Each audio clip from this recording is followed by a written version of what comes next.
Donostiarren egun handi honetan donostiarrek eurek aukeratutako hainbat lagunek jasoko dituzte aurten ere hiritar merituaren dominak. Urteetan zehar modu anonimoan egin duten lana eskertzeko omenaldi xumea. 5 izen, Donostia bizitzeko 5 modu ezberdin. Ezagutu ditzagun.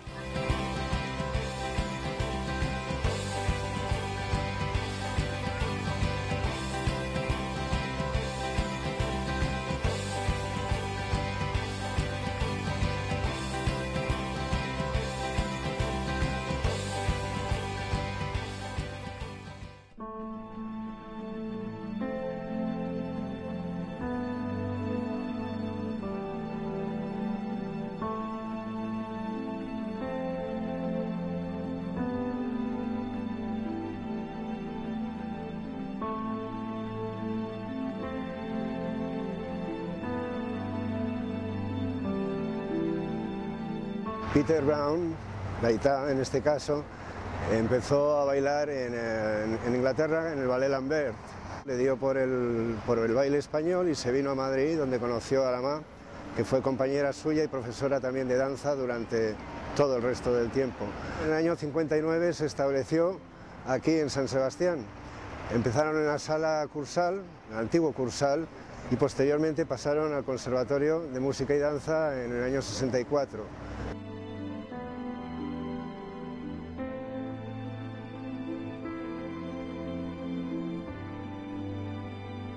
Fue un profesor con mucha coherencia en su metodología de enseñanza, muy generoso como profesor y luego que tenía un gran sentido del espectáculo. Muy generoso en cuanto a dar todo el conocimiento que él podía tener, ¿no? A través de la enseñanza de la danza, pero también a través del conocimiento de las artes escénicas, y montar unos espectáculos que yo el recuerdo que tengo seguramente magnificado, pero que eran fantásticos, ¿no? Él nunca tuvo posesión de los alumnos, siempre en cuanto había alguno que él intuía que tenía talento, enseguida le buscaba la forma de que fuese a estudiar, no a otro sitio mejor, sino a otro sitio en el cual completasen más su formación. Naturalmente que fue importante para la ciudad la llegada de Peter y todo el trabajo que desarrolló. Laïta nos habrá sacado a una cincuentena de personas fuera de San Sebastián con un futuro profesional. Tenemos ahora gente como su última alumna, Alicia Matriain, que está como bailarina principal en Stuttgart. Ha sido como nuestro bastón cultural en el mundo bailando fuera, con el orgullo de ser donostiarras y guipúzcoanos.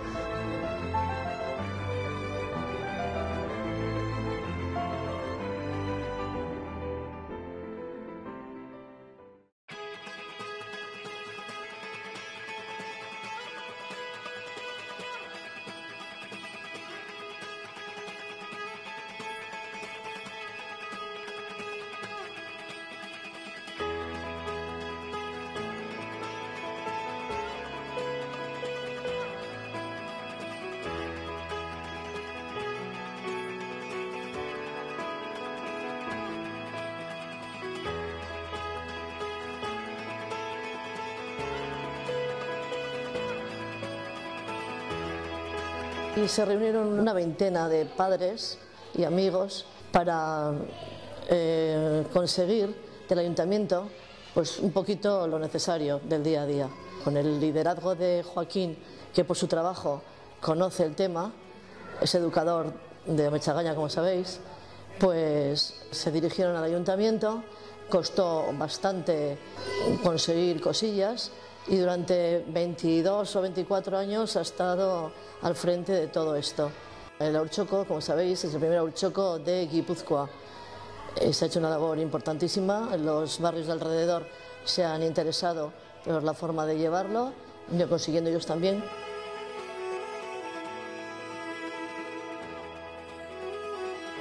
En la pista deportiva, bueno, luchó muchísimo, ha conseguido el tema del nuevo proyecto de la ordenación territorial de aquí de la ribera del Urumea. El trabajo de Joaquín es el símbolo del resto del trabajo de distintas asociaciones que conocemos y que no conocemos, totalmente desinteresado, que nos proporciona una gran ayuda. Después de tantas cosas horribles que han pasado en este barrio, por lo menos teníamos una cosa que celebrar.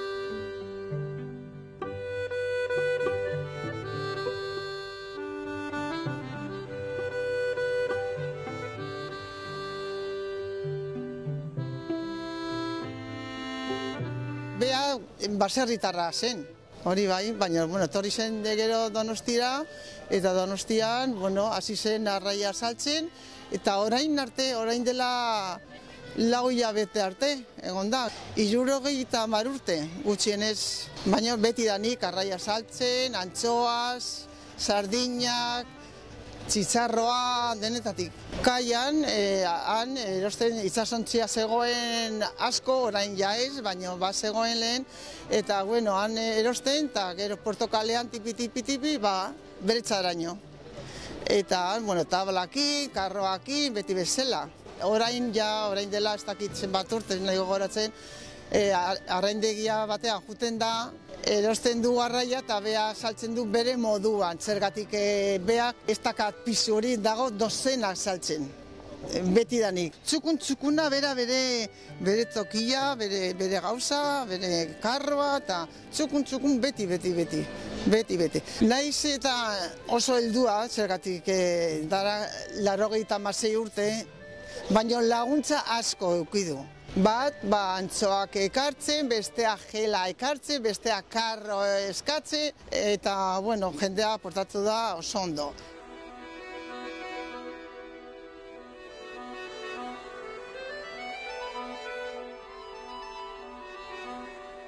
Eta bea beti esku zabala, hori beti. De hainbeste jendea argazki ateratzen zergatik zen azkena arraia saltzen kalean. Jende guztian merezit zula. Hainbeste urte, hemen eta oso ezaguna, ez da Aldezarreko bakarrik, eta Donostia, toki guztietan.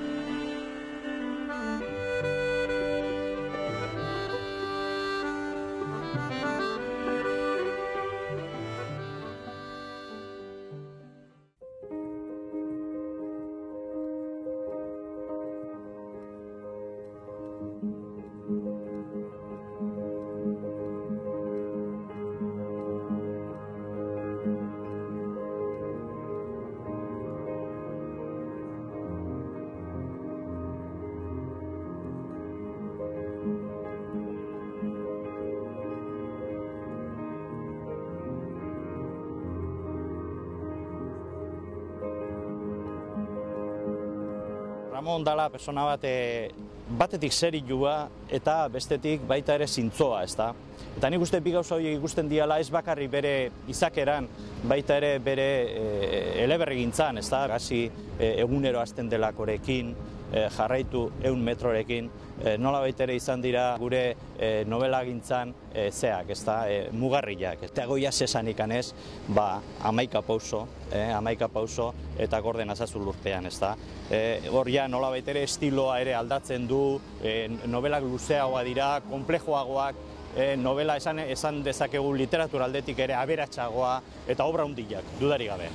Ramonen novelak ez ditugula irakurri bakarrik, euskaraz idazten zuen idazlea zalako baizik eta gustora eta kalidade handiko novelagile bat izan dalako.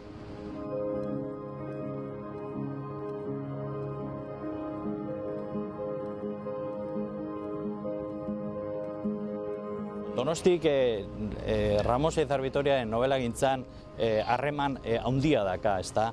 Esan eta hartzen dezuten novela hartu, edoain etorriko dan berri hau, datorren etorriko dan berri hau hartuta ere, Donostiko kaleak eta abar etengabe edo. Esan hori da bere geografia, eta honetan mostratzen du Donostia, hiru novelistiko perfecto izan daitekela.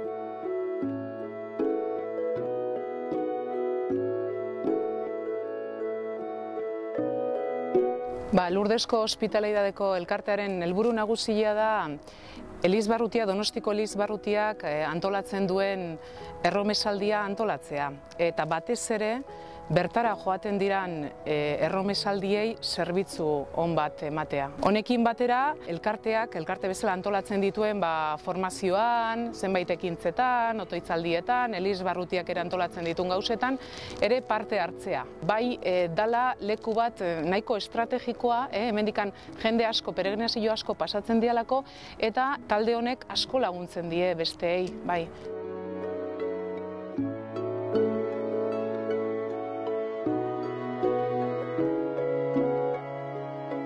La sorpresa también ha sido muy importante en cuanto a que el pueblo donostiarra, en estos momentos en los que se habla tanto de economías y estas cosas, que dé o conceda un reconocimiento a unos voluntarios que nos dedicamos a trabajos sociales, pues es que dice mucho por el pueblo donostiarra.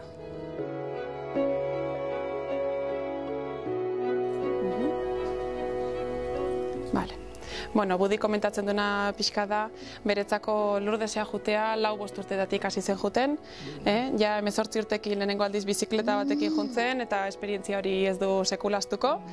Eta esaten du hasieran bere amakin juten zen, mirari baten zai lehenengo momentuan, baina ondoren esperientzia bizi ondoren beste helburu batzuekin juten da, ondo pasatzia, jendiakin disfrutatzia eta beste helburu batzuk ditu.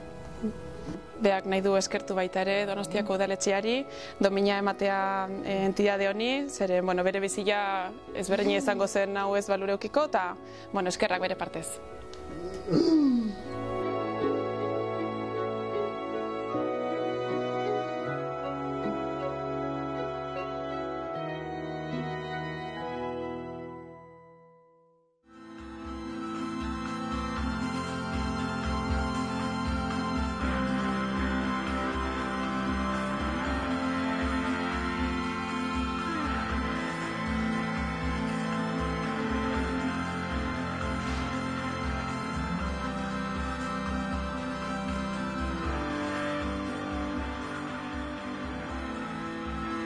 Peter John Brown, Joaquín Pérez, Andresa Portugal, Ramon Saizar Vitoria eta Lurdesko Amaren Abegi elkartea.